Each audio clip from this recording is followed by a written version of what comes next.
The war had already taken almost everything from her. The house was half burned, the windows patched with scraps of wood and cloth. Snow crept through the cracks in the walls, settling on the floor like a quiet reminder that winter did not care who won the war. The German mother stood in the doorway, clutching her thin coat around her body. Behind her, 2 children watched silently, not crying, not moving. They had learned that wasting energy only made hunger worse. Outside, an American soldier stood with his rifle resting against his leg. She didn't know his name. She didn't know if he was kind or cruel. All she knew was that he wore a uniform of the army that had just taken over her town. Her hands shook as she spoke. "Please," she said softly, her voice barely carrying over the wind. "We haven't eaten in 2 days." The soldier looked past her, into the house. He noticed the empty shelves, the broken table, the children's eyes, too old for their faces. This wasn't what he had imagined when he crossed into enemy territory. Training had taught him to stay alert, to assume danger, to keep moving. But nothing in training prepared him for this. The woman lowered her head, ashamed. "I don't want trouble," she added quickly. "Just a little bread. Anything." For a long moment, the soldier said nothing. Then he did something that made her freeze. He reached into his pocket. Her heart jumped. Not with hope, but fear. Was he reaching for a warning, a punishment? The children stepped back instinctively. The soldier pulled his hand out slowly, and instead of a weapon, he held something else. The mother stared, confused, as the American soldier made a decision that would change this family forever. The soldier pulled his hand out of his pocket slowly. The German mother's breath caught in her throat. It wasn't bread. It wasn't money. It was a small, brown bar wrapped in paper she had never seen before.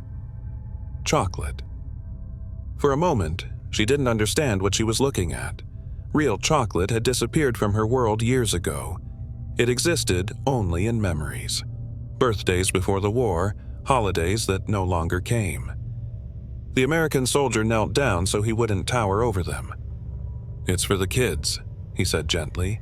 The children stared at the bar as if it might vanish. The younger one reached out, then pulled his hand back, afraid he wasn't allowed. The mother shook her head quickly. "No, I can't," she whispered. "We are the enemy." The soldier frowned. "Not to me," he replied. He broke the chocolate carefully, snapping it into smaller pieces with his gloved hands.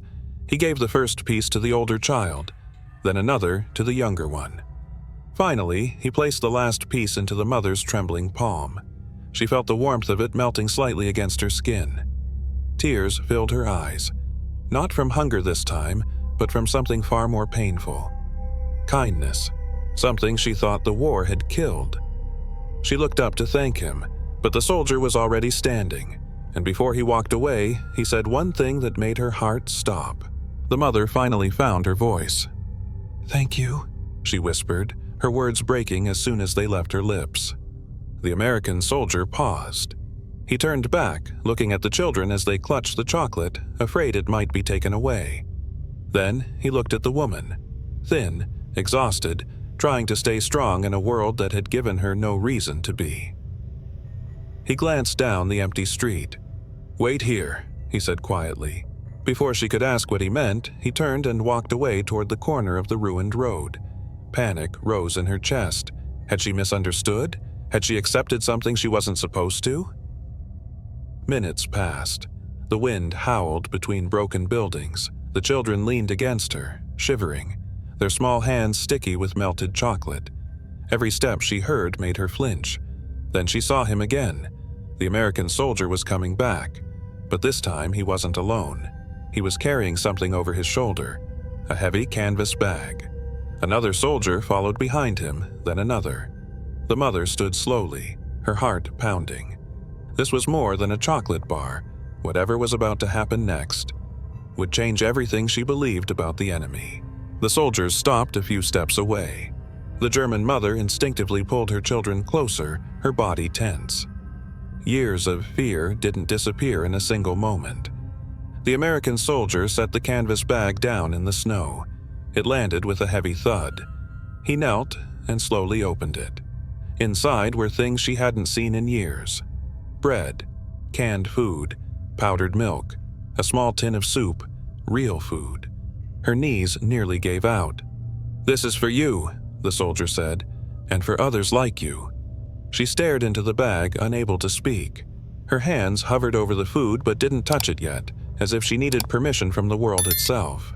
"We can't carry it all back," another soldier added quietly, "and kids shouldn't go hungry." The mother finally knelt in the snow, not in fear, in gratitude.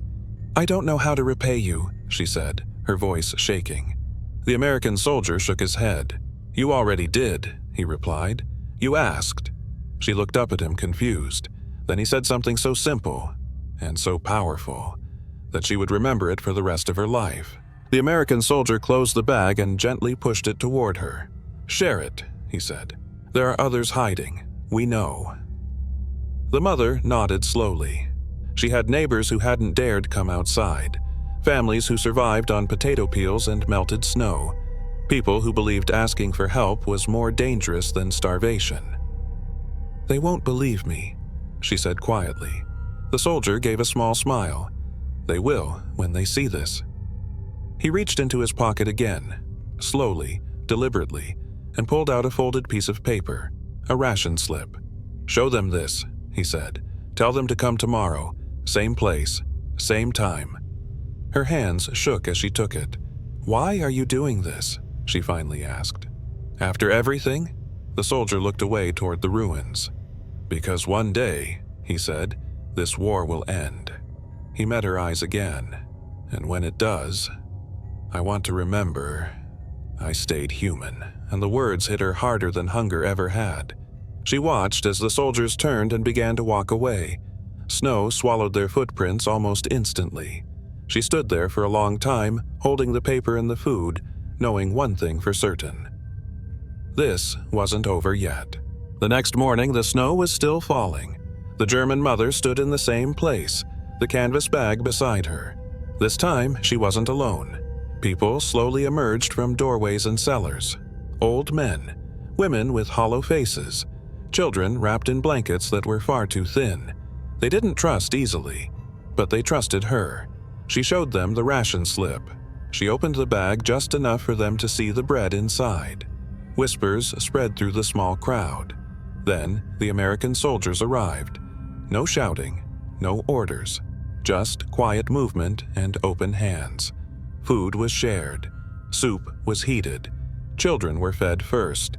No one was arrested. No one was harmed. When it was over, the American soldier from the day before walked past her. She stopped him. "My children will ask me who you were," she said. He paused. "Tell them I was just hungry once too," he replied. Years later, when the war was long over, the children would remember that day, not for the uniforms, not for the flags, but for the moment they learned something stronger than fear could exist, even in war: kindness.